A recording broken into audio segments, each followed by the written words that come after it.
हिंदुस्तान का इंडिपेंडेंस 15 अगस्त 1947 को होता है, राइट? दिन पहले किसका इंडिपेंडेंस होता है?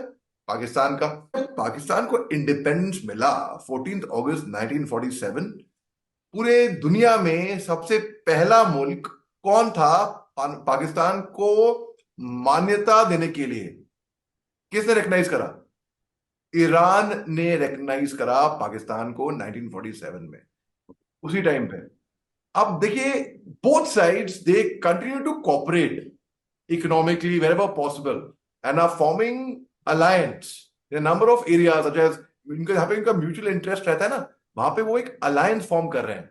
और जैसे कि फाइटिंग जो ड्रग ट्रेड है उससे सो कॉल्ड लड़ने की कोशिश हो रही है इनकी अलोंग द बॉर्डर में। और जो कॉम्बैटिंग जो इंसर्जेंसी है, खास तौर से बलूचिस्तान में जो इंटरनल प्रॉब्लम है, दोनों मुल्क आपस में कोऑपरेट करते हैं वो लड़ने के लिए। कोल्ड वॉर जब हुआ था, कोल्ड वॉर कब हुआ था? कोल्ड वॉर 1945 से 1991 तक कोल्ड वॉर रहा था अमेरिका का।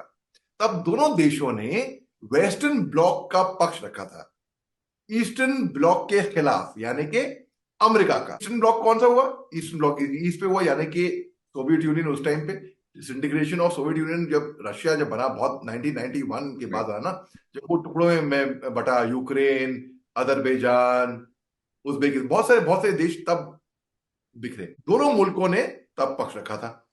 ठीक है, अब आप देखिए, अब both were founding members of the anti communist alliance, CENTO जिसको कहते हैं। ईरान ने एड किया पाकिस्तान को, बल्कि जो 1965 में, सबको पता है ये बात, जब जंग हुआ था पाकिस्तान के साथ हिंदुस्तान का, हिंदुस्तान ने पाकिस्तान को धूल चटाई थी उस टाइम पे। ईरान ने पाकिस्तान का सपोर्ट किया 71 की लड़ाई में, जहां पे मेरे फादर का भी, उन्होंने भी इसमें हिस्सा दिया था, और जो वो भी फौज में थे। और लोंगेवाला बैटल में उन्होंने बहुत बहादुरी से वो लड़े थे अपने पूरे रेजिमेंट के साथ।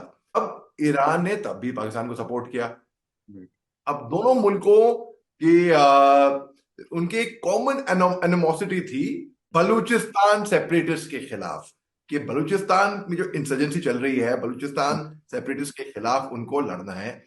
और इस तरीके से वो 1970 में बलूचिस्तान सेपरेशन की जो उसमें जो मूवमेंट में गर्मी से ये इन्होंने हिस्सा लिया, दोनों मुल्कों ने कंबाइंड।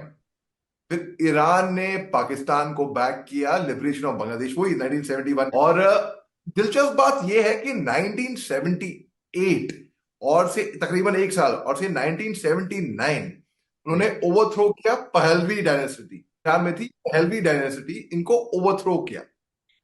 अब फिर पाकिस्तान ने रिकग्नाइज किया इस्लामिक रिपब्लिक ऑफ ईरान। एक दौर था कि जो बेनजीर भुट्टो भी पहलवी को मिलने गई थी ईरान, बहुत ही गहरे ताल्लुक थे। मैं वो बताने की कोशिश, जब सोवियत अफगान का युद्ध हुआ 1979 और 1989, तकरीबन 10 साल लड़ा चला वो अफगान वॉर।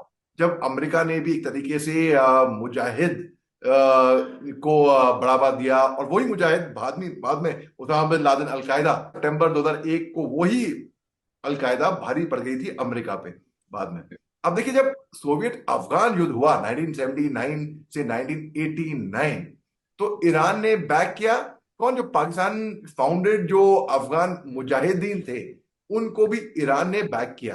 पाकिस्तान ने सपोर्ट किया ईरान को। वो ईरान